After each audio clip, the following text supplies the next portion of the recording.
what are the tools to make for a good entrepreneur? Oh man, I'm teaching a course on this. See, look at that. I know. I honestly like the number one thing. I mean, what's the thing why? Whatever you heard of me ain't worthy to me. I'm just too cutthroat, verbal surgery. How you claim to know that stuff when your shelf's too high? I keep mines at eye level. What you trying to hide?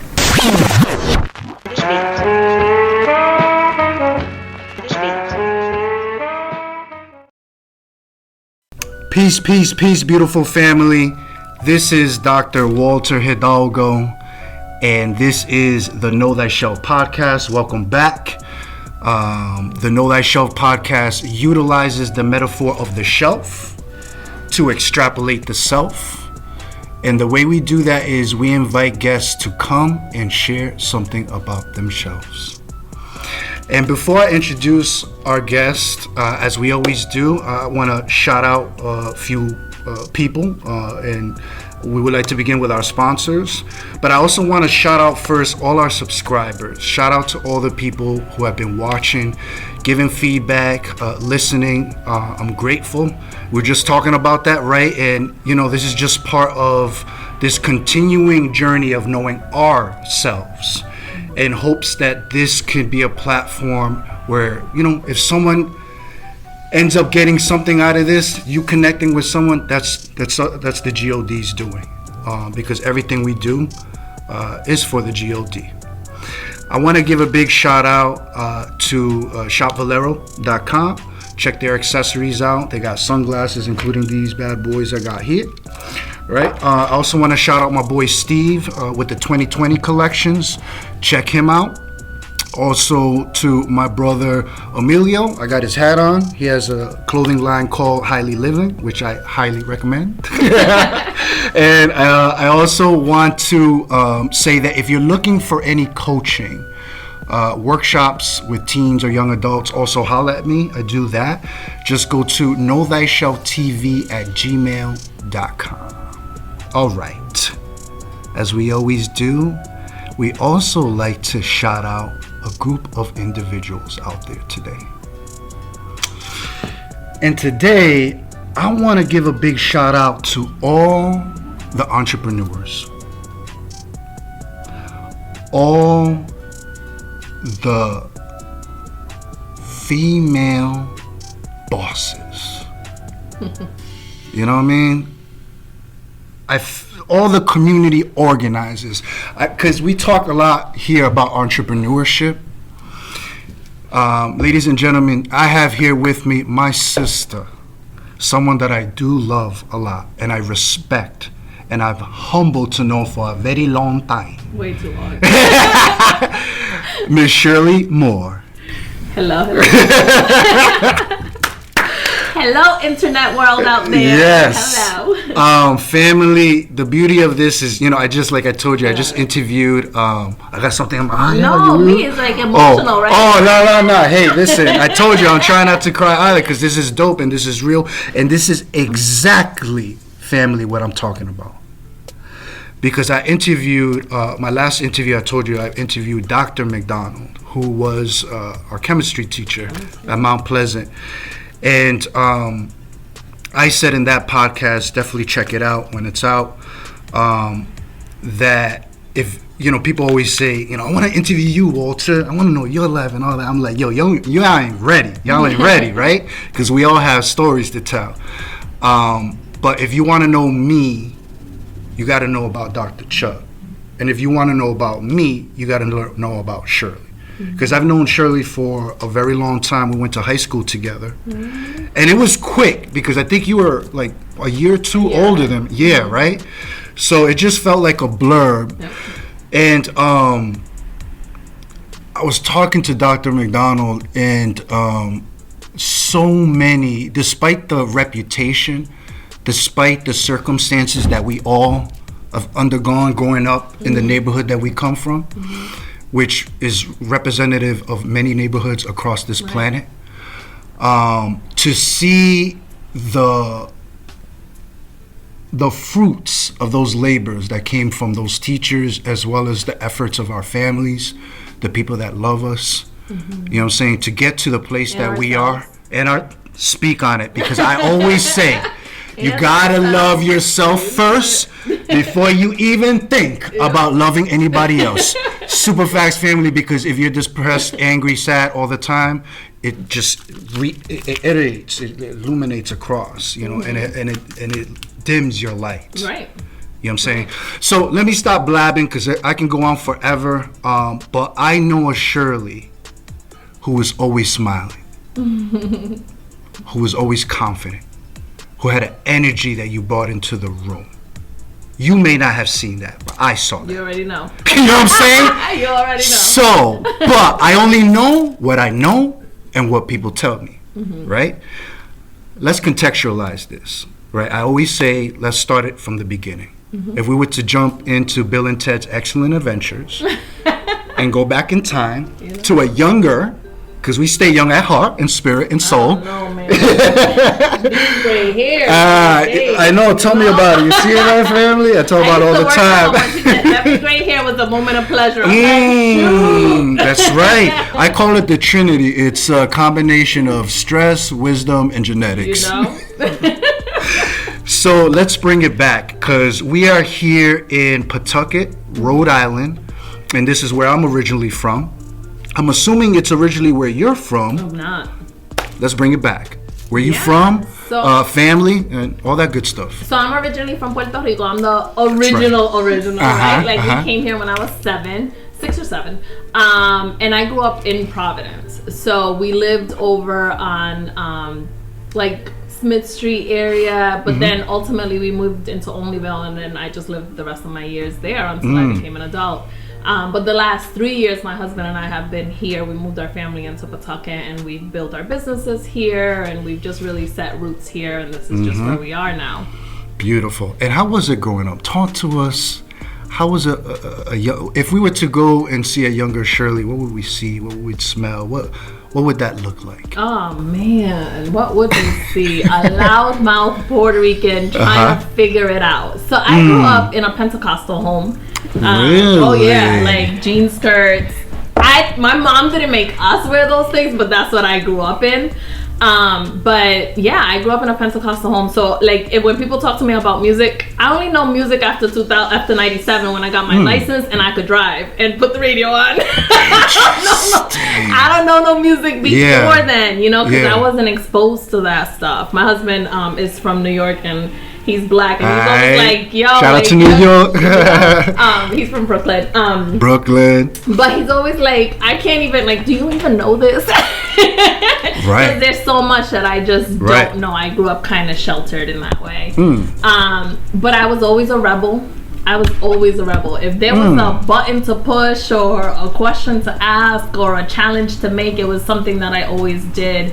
Lo and behold, as I've grown up, I've realized that really it's because my lens has always been one of social justice. And so whenever anything feels like it's not fair or equitable, I will challenge it. And it wasn't something that back then I knew. Back then I was disrespectful, you know? So it's interesting to see how as you grow up and you begin to analyze yourself, and you're looking back and you're like, oh, that's why I did those things that didn't feel right to everybody else. But I grew up in a very Puerto Rican home. We cooked at home, a lot of Puerto Rican food. Shout out to Puerto Rico, by the way, all my Ricans. We were the first family, like the first piece of our family to come here, so we were alone for a long time. We didn't have like community for a long time. No family here? Okay. No, we went to Boston for a year. We lived in Dorchester for a year. Oh, shout out to the Bean in Dorchester. I went to undergrad in Boston. Did you? Yeah. Where'd you go? Northeastern University. I almost went to law school there. I almost did too. Yo, shout out to NU. Billing. I was like, yo. Yes. Y'all is fucking. Yeah. That might deter it. That might be the reason people don't do it. Yeah. But then we came here to Rhode Island because it was just quieter and it was just a safer and better place for a family. But we didn't have family here. So I joke around now that I meet people and I hear like, oh no, we was here in the 80s. And I'm like, you was here in the 80s? We didn't know nobody here in the 80s. Like, Spanish people were rare to us. In my neighborhood when we first arrived, it was like Cambodians. There was a few islanders, like Jamaicans. Sure. But there was no Spanish people. That's interesting because, I grew up in the South Side, right? And there was a huge influence of Dominicans. Yep. That's why they set the territory on Broad Street, and that became the sort of sociological evolution of Providence because it became a hub of a lot of immigrants. Because, I tell people, like, I grew up in a diverse place, We had Southeast Asians, Cambodians, Laotians. We had Dominicans, Puerto Ricans, Italians, Black. Everybody was here.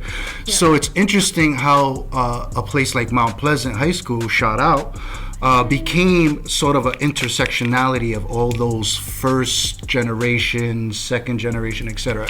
migrants that came here and tried to adapt and acclimate ourselves, right? Yeah, it was really, to me, Mount Pleasant was really an intersection between this is who you want to be and then this is who you've been, and this is the place where you're sort of teetering between the two. Correct. Like, you're ready for the change, you're ready for what's ahead, but are you really?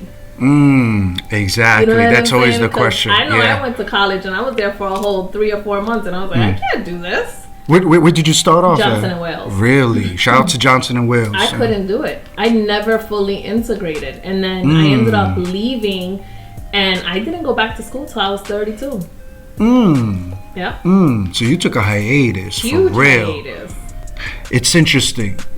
Marina, does that name ring a bell to you? She went to, recently I remember had a conversation on Facebook. I think she made a comment or something. And she said, you did it the other way. And I said, you did it the other way because I kept going to school. And, I took a few hiatuses incrementally, especially between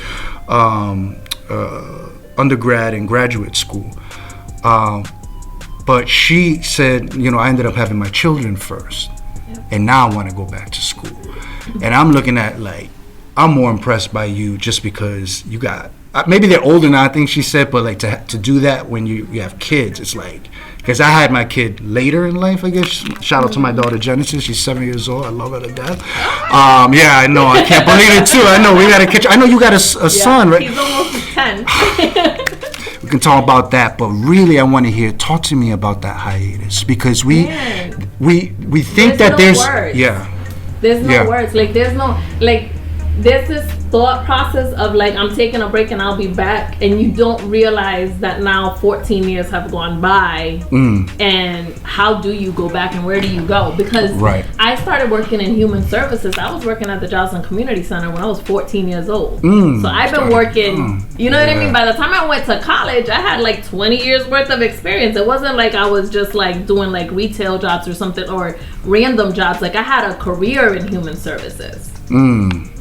So I'm like, what do I do now? And it wasn't, my husband and I were pastors, and our pastor at the time, my job at the church, I was the outreach pastor. So it was my job to connect the church to the community. And that was like really my job. And so I had outreach ministry, shout out. That's what I've always done. That's boots in the ground. That's for real. My life, right? So I set up a meeting with him, and he asked me, after the meeting, the conversation was more like, so what are you doing? And I was like, what do you mean? And he was like, what are you doing? Like, where are you headed? Where are you going? And, my son at the time was 2 years old, and I have to admit, I didn't have any dreams. I knew that I didn't want my son's life to be my life, my childhood, but I didn't know what that meant. I had bad credit, no savings, living check to check. My husband by that time was an entrepreneur, but a struggling entrepreneur, because at the beginning it's hard. And he said to me, I said, I don't want, like in my field in the nonprofit world, you're gonna basically be like a social worker. And I'm like, I don't want to listen to people complain all day. Like, I want to solve problems. You know what I mean? And I was like, I can't see myself doing what this takes me to. And he said to me, the wisest thing I've ever heard. He said, there's a scripture in the Bible, and I forget where it is. It might be in Deuteronomy, but it says that a man with a dull axe has to exert more energy than a man with a sharp axe. And he was like, you're a dull axe. Yeah, what's your partner's name? Mel. Shout out to Mel for the big gem. That wasn't him. That was my pastor at the time, Pastor Troy. Pastor Troy. Shout out to you. He said to me, you're a dull axe. Until you have the alphabet soup after your name, those 20 years that you have of experience don't mean nothing to these people. That's right. And it was true. Prior to where I was working at the time, I went a while where I was like a freelance interpreter in the state of Massachusetts. Then the economy crashed and I had to get a job. So this was like my first job, and I went from making $40 an hour to making $14.58 an hour. And he was like, you will forever make $14.58 an hour if you don't get that alphabet soup after your name. And I remember leaving there, getting in my car. I called my husband and I was crying, and I was just like, I have to go back to school, and I don't know what that means. I don't know what that means or what it looks like. But God always makes a way. Because what year is this? If the crash of 08 you're talking about? So we're talking about like 2013 right now. Okay. This is like 2013. My son is 2, so yeah, like 2013. Okay. So now here's the crazy thing. So I go and I'm talking to my friend that actually introduced me to this pastor. Okay. And I'm like, Pastor Troy said blah, blah, blah, and I really think I should go to school. And she's like, you should check out Springfield College. My sister went there, and they have a human services degree, and they give you credits for your experience. I banked out a bachelor's degree in 2.5 years with a 3.98. Can you repeat that again, please? I banked out a bachelor's degree in human services in 2.5 years with a 3.98 GPA. When I tell you I killed that thing, I killed it. Here's go. Okay. Here's the crazy thing, right? When you're an adult and you already have a life, you don't have a choice. When you're younger, you can frolic, you can have fun, you have choices. But when you're an adult, like, I had to get it done. My kid had to be in bed by 8 o'clock because mama had to do homework from 8 to 11 and then go to bed to go to work during the day, to go to school on the weekends. Like, that was just my life. I didn't have a choice. And it taught me, number one, that I could have goals, which I never had before. Number two, I had a goal to show my kid that the impossible was possible. And I've literally, since that day, I've made a decision to live that way. And so I do things now, and every decision that I make is like, when Jordan is 32 and he's looking back on this, is he gonna be like, my mama killed that? I'm not with my daughter's mom, but I love her. Shout out to Alba. And we co-parent, right? It was probably around that age when she was 3 years old where that shift happened for me too. And this is someone that had degrees. You understand? Someone who's been laid off multiple times. But I think, that's why I'm going to do this workshop. I've done workshops with teens on resume building and, cover letter writing and stuff. And I always tell them that you can have that job plan and that vision. But then there's another column of, why am I here on this earth, yo? And where's my passion at? And how I can intersect those two. Because if it's intersecting with your life and your purpose, and you're making money, and it makes you happy, your kids are going to see that. Yep. And particularly during tough times, right, like we're living in, right, it kind of brings out this, like, what are you made out of? And I saw a shift right there, you talking to me, because I can go about it biblically as well. When I was a child, I did childish things. And then here's a child. You that milk, right? Yeah, you know what I'm saying? So it's like, it became a point of departure that, it sounds to me, took you to this other place of interpreting, you started something, and I was just like, whoa, okay. Well, talk to us. Nothing. Yeah, go. This year, I'm like, whoa. okay. And why is this year the whoa? Well, for the obvious reason, yeah. So in 2016, I took an entrepreneurship course with my husband, right? Because we had a bone of contention in my house. You know, the Bible says not to have a house divided. Yeah. Oh. So my husband is very much a visionary, and I'm very much an organizer. And so that's beautiful. That's a great combination. It's beautiful, but it took us years to figure out that it was a combination and not animosity, right? Not adversarial. Competition. You know it.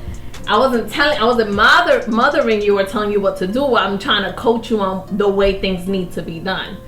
So we take this entrepreneurship course together, and I was taking it to help him, to help him, right? Like, this is about you, baby. We're gonna fix you, right? And shout out to all the women. That's a strong woman, yo. I'm actually doing this for us. You know? Yeah, fix you, baby. But shout out to Bootstrap Bootcamp. You can take it online for free. It's an amazing program. But Kino Mullings ultimately became my mentor. But he asked a question, and he was like, so, like, what kind of business you want to launch? Well, I'm just here to help him with his business, you know? And he's like, no, what do you want to do? And I had this dream business that I still have. Like, it's still, I'm not even going to put it out there because it's one of those things that I want to do. I don't want nobody else to do. I want to do. But he said, that's a huge business. You need credit. You need money. Like, that's the kind of business you're going to need. Stuff that people that look like me and sound like me don't have. You know what I mean? They say there's devil in the details. You know?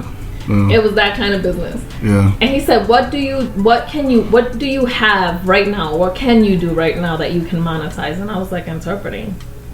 I've been interpreting since I was 6 years old. I came to the United States, I learned English, and I became an interpreter. I've been interpreting my whole life. I could do that with my eyes closed. There was one thing I knew I could not do. I couldn't manage the finances of the business because that wasn't my thing.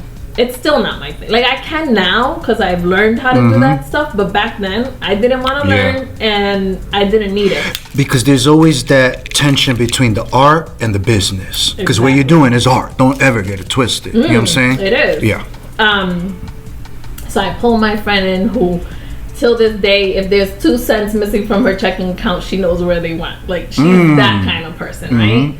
And that's a tip right there on team. You have to understand what are your strengths, what are your weaknesses, and you bring in the people that have the strengths that you have where you have weaknesses, right? Like they are strong where you're weak. And so together we launched Be More Interpreting, which is B-E is the first 2 letters of her last name, which is Bernal, and then Moore, my last name, M-O-O-R-E. And Be More Interpreting at the time was like this side hustle. We were both working as domestic violence advocates. Interesting. That's a whole other world. Love it. I love it. I love it. Wow. Wow. But we were working for a long time. I ended up graduating, with my bachelor's. A year later, went back and got my master's, was launching my business. And it was still like this little side hustle that we had.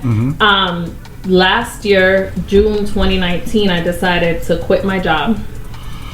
And really it was because I had launched a startup with my friend, Kino, actually. And I at the beginning, he said to me, how long are you gonna stay for? And I said, I'm gonna give you a year. But I gave him a year and a half. And I got to the point where I was like, I don't want to do this anymore. Like, I don't want to keep building other people's dreams. And I saved up my money, did what I had to do to be able to survive if my business wasn't able to support me. And so I left in June. We launched this place, which is our co-working space. Shout out to The Rail here in Pawtucket in November.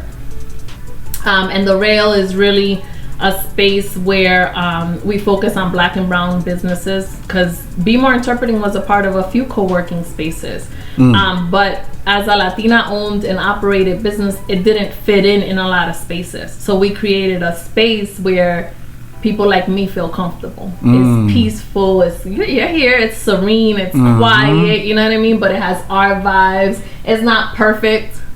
You know what I mean? Like, I'm not looking for bright white walls and all this perfect stuff. Like, it's rough around the edges. It's home, right? That's what we wanted. And so we launched this space. And at the time, my business was like Be More Interpreting was making like $30,000 a year. It's like, that's not a lot. And that's not going to support me, right? But then COVID hit. Yeah. And this thing had to be closed. I couldn't let people in here. And we were just like 5 months into this business when we had to close it down and keep it closed for another 5 months. And it was quite a journey. But Be More Interpreting during that time boomed. We got customers we didn't even know. And now our business is a 6-figure business. Yeah, absolutely. In less than a year, it became a 6-figure business. We want to bridge communication. Not in a literal sense, but in a contextual sense. You know, there's a way to interpret and to say everything somebody's saying exactly how they say it and not convey the message, where you miss the nuances. Correct, the cultural nuances, I was gonna say. The emotions. Correct. For us, we focus on those things. What are the nuances? What are the emotions? What are the influxes that the person is bringing to the table? And then how do you convey that as an interpreter?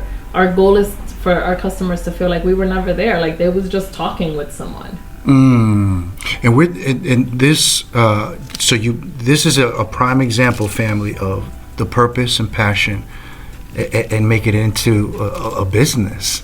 And there were struggles in between, and we all got hit hard with the COVID situation as well. I mean, half the things I did were put on hold. They're picking up little by little, even though we're still kind of in the midst of this. But I really want to also talk about, God, there's a lot, but you mentioned entrepreneurial. You actually took a course. I did it. I just went freaking in. You know, just kind of how you did, like the reverse thing. And I got to tell you, I've gone through highs and lows as well, you know. I talk a lot about how entrepreneurship is spiritual. You know, when people say the spirit of entrepreneurship. Because we're cut from this cloth, particularly our generation, of deconstructing the 9-to-5 concept. I've worked in corporate for a long time too. And I saw something. There were always signs that people told me, because I wanted to be a lawyer. We talked about, you just mentioned it. And then I worked at law firms, and I was like, oh, maybe not for me. And I literally had an attorney come up to me one time and say, oh, I heard you going thinking about law school. I said, yeah. She goes, what could I do to convince you to not go? I was like, whoa, right? So God was throwing direct and indirect things at me, saying, you know what, because I'm going to take you over here, my friend. There's a different direction. You know? So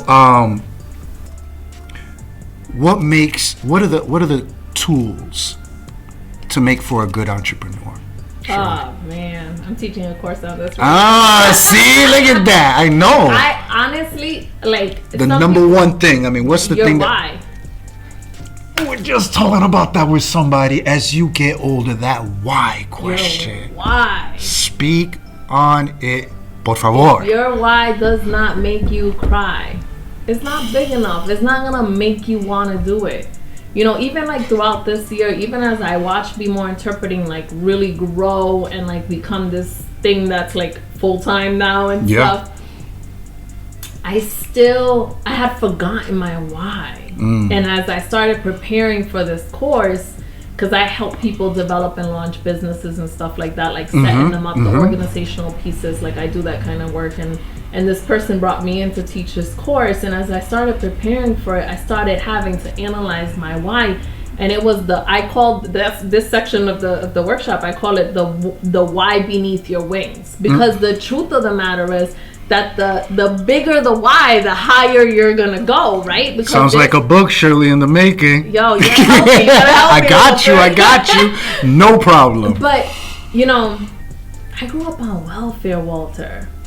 My mom raised 4 kids on $520 a month.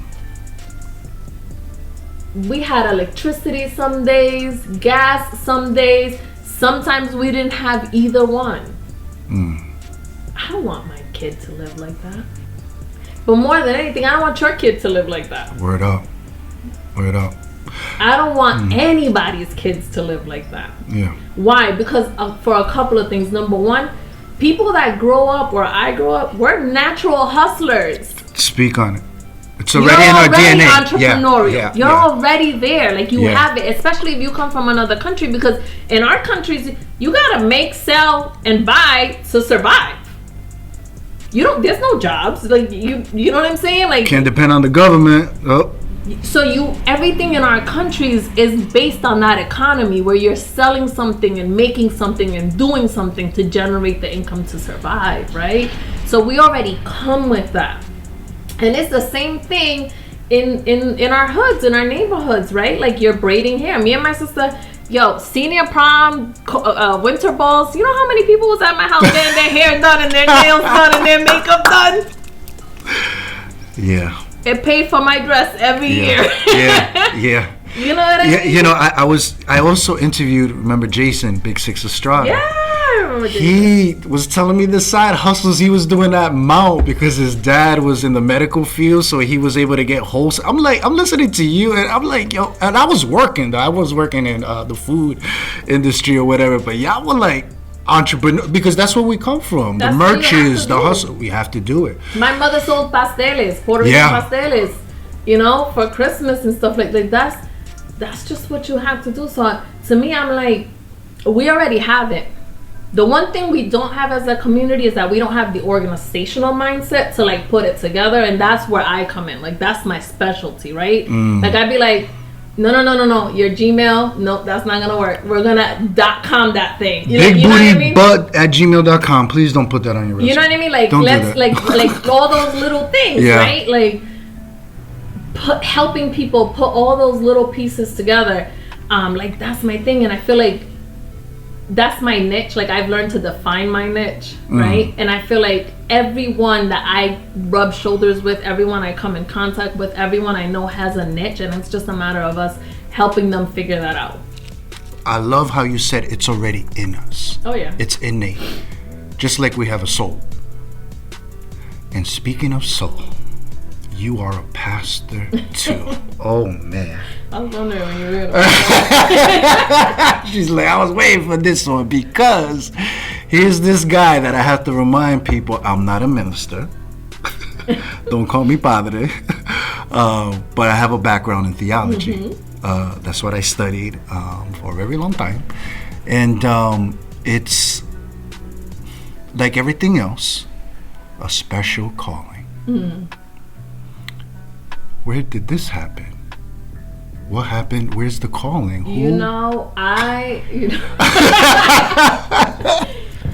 My husband and I, first of all, shout out to my husband, Mel Moore. Shout out, Coach Mel. Yeah.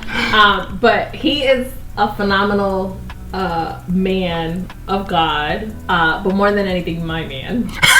And he does a great job of like putting things into word. And one time we were talking about it, he's like, we've literally just stumbled into ministry. Like, none of us ever had a dream of becoming ministers or pastors. No. Right? Correct. But we were at this church, actually Pastor Troy's church, and they take us out to breakfast. It was me, my husband, and him and his wife.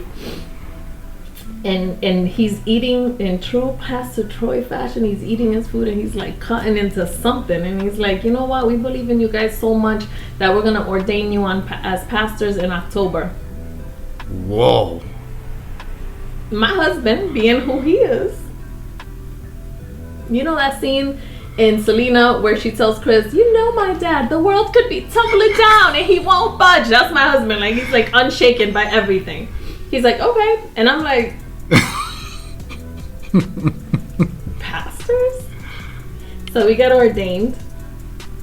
We end up leaving that ministry, and a couple of years ago we launched Crosspoint Providence with a friend of ours, and we were just helping him launch his ministry. We're like assistant pastors there. And at the beginning of this year, right before COVID hit, he announced that he was going into international ministry and that he was leaving the church to us. Well, alrighty then. So 7 years to the day, without us knowing, thank you for Facebook memories, we were ordained as senior pastors. Wow. You know what that 7 means in theology. Oh, you already know. We call it the Kairos moment. Yeah. So to say it happened this way or we did this, I don't have that story. I would say that our story goes in line with we were doing what God called us to do.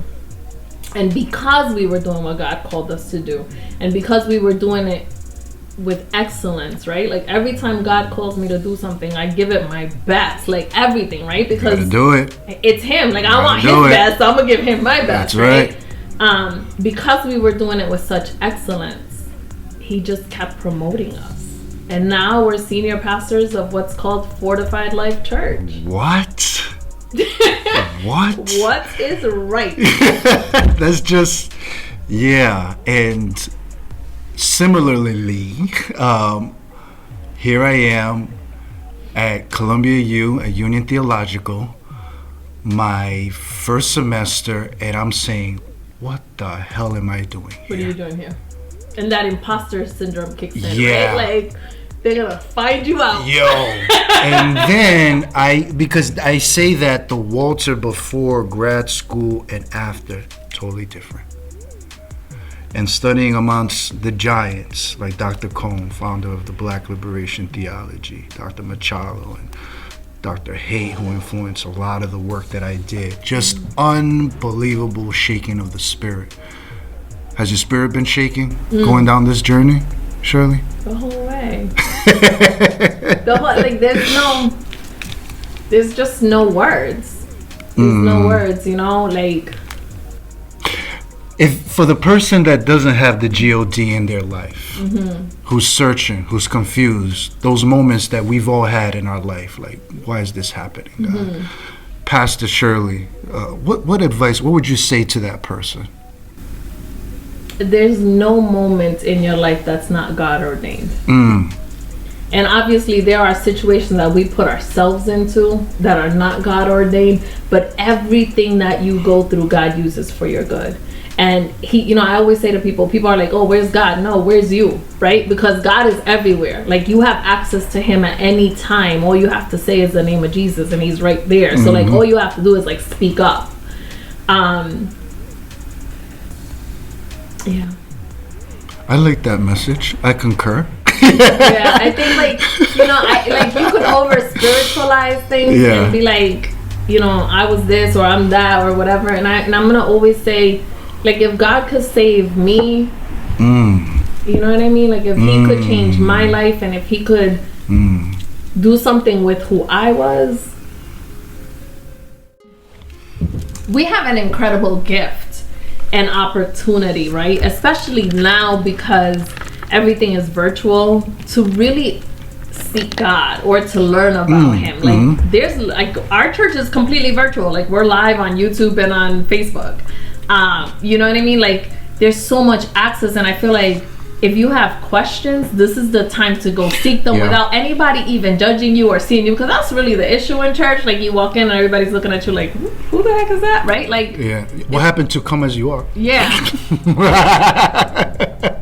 I went out at the last sliced you with that one. Give you a doodle. Let me tell you, I was the usher at my church. I'm the one that welcomes you because I just can't handle what, you know what I mean? Like I need people to know that, like, my God, he's into fixing broken vessels. Like nobody comes to him fully fixed. Speak on it. You know what I mean? So like, yo, come in. Like you, like whatever. However. Like it don't matter. Just come. Come and chill and eat. We always ate together. We hung out together because it's important to build that relationship. Because that's where the the foundation of it all is, right? Like Jesus is looking to have a relationship with you. Right. But if you can't have relationship with humans that are supposedly in love with Jesus, then how could you have a relationship with Jesus? It has to happen on the both horizontal and vertical perspective. Exactly. If you love the divine, then you gotta love human, because humans are a reflection of, you know, and because of that provides that moral compass, that trajectory in your life of how you treat thy neighbor, treat thy co-worker, right? Treat thy employee, you know what I mean? And then treat the homeless. Yeah, speak. There you go. Treat the person with mental health needs. Exactly. You know what I mean? Yeah. Like the single mother, exactly. the person that had the abortion, That's the right. gay, the lesbian. Speak on it. Speak on it. Yeah. You know, at the core of it, you know, if you more than anybody would know. You probably know more words than me, but like Jesus was like hanging out with those folks. That's right. Right? Like that's right. where Jesus went, and like to me, I'm like I want to be where he goes. As we always do in the Know Thyself podcast, we ask folks to bring something to share from themselves. You know, what do you got for us? Drum roll. So let me just say, I was like thrown for a loop when you sent that text, but it has fingerprints on it right now. But this is the first plaque I ever received, and my husband gave it to me when I graduated with my bachelor's degree, and it has my favorite quote, and it says, "She believed she could, so she did." And until this day, it's the only plaque I've ever received. But how many plaques you got in heaven right now? Gotta be a whole room full. But it says, "Congratulations, Shirley, you're our inspiration," and that was the goal. From the very beginning, it was to make sure that I showed my family that anything could be done, and that plaque is just a reminder of that. What is the advice you will give to that Latina, that black, brown sister right now who just is trying to figure it out, get into that road of entrepreneurship? If that person was right here, what would you say to them? Man, there's so much I would say, but in the words of Mary Markey, do you remember Miss Markey? Teacher Academy. Miss Markey looked at me one day and she said, "You have to know when to turn it off and when to turn it on." And she was talking about me being a Latina, and I didn't know that at the time. Wow. And so who you see right now talking the way you see, that's not who other people get to see. Just know your spaces, sis. Know your spaces. There are spaces that welcome all of you, and there are spaces that welcome pieces of you. Just know your spaces. That's right. You're gonna thrive wherever you go if you know your spaces. That's right. As we say, there's a time and a place. Come correct, and at the end of the day, you know. Correct isn't bringing all of you all the time. Correct. That's right. Speak you know on what it. I mean? Speak like, on it. You Speak have on to it. know, like, you know, there are certain places I don't wear my hair out. You know, I put a ponytail on the back of my head, and it's nice and slick back, and I look maybe more Italian than I do Puerto Rican, but there's a reason for that. Know your places. Right. Know your places. It's not to say that you're not gonna be your whole self. You will always be your whole self, but you don't have to reveal all of you to everybody. That's and right. I think Speak like that was something that it took me a long time to understand. It took me a really long time to understand. But I have an amazing husband who's really good at being like, fix your face. Yeah, I got. You might have to I know. Yeah. Thanks. But like, how you married to a powerhouse like that? How you do that? 11 years in a few days. That's 11 beautiful. years. That's beautiful. We got married 3 months after we met. Okay. Wow. And wow. Yo, that's a whole other combo. I don't think we got. Listen, we sent a text out at 1:30. Like, we're gonna be at the church at 3:30 getting married. If y'all wanna come. What's that, a flash mob wedding? Pre-4. That is, the flash mob. When it was the BlackBerry text. Yeah. Now, but you know, he's done a great job of like coaching me on, you know, a little less hood and a little more suave.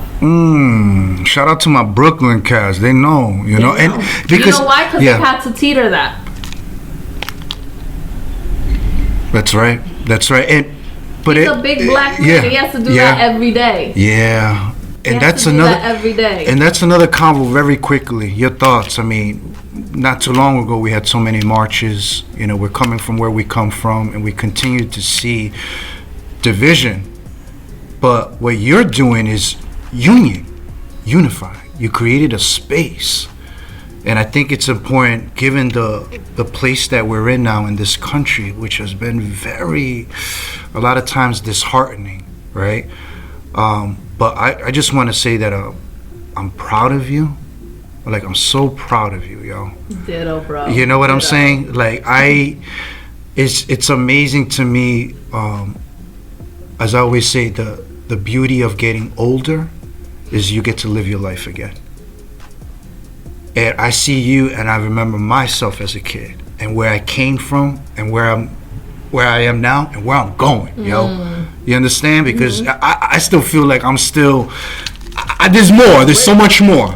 You know what I mean? There's so much more. Yeah. And I commend you for being an amazing entrepreneur, wife, mother, and child of God. Thank you.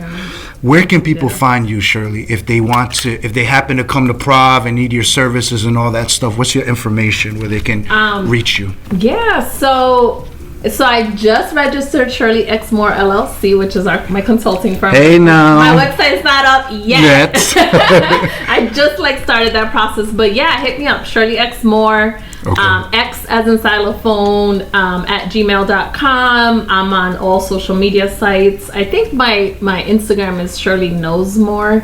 Does she? Well, that's my hashtag, Shirley Knows. Hashtag, check that out. But yeah, come through. I mean, you know, I do everything from spiritual supports to business coaching to really just helping people find and define their purpose. And it's ever so interesting now because, like you said, the language is food, it's culture, you know what I'm saying? And even your name says a lot about you, too. That's what super does Shirley facts. Moore say? Is this what it says? Shirley, as we always do, Queen, again, I'm proud of you. Thank you for inviting us to your sacred space. Because where two or more gathered, you know, the GOD is in the building. Yeah. As we always do, we end with a quote. This comes from an anonymous person, and it definitely speaks to you and so many others. A woman who walks in purpose doesn't have to chase people or opportunities. Her light causes people and opportunities to pursue her. Amen. Peace, family. Bye, guys.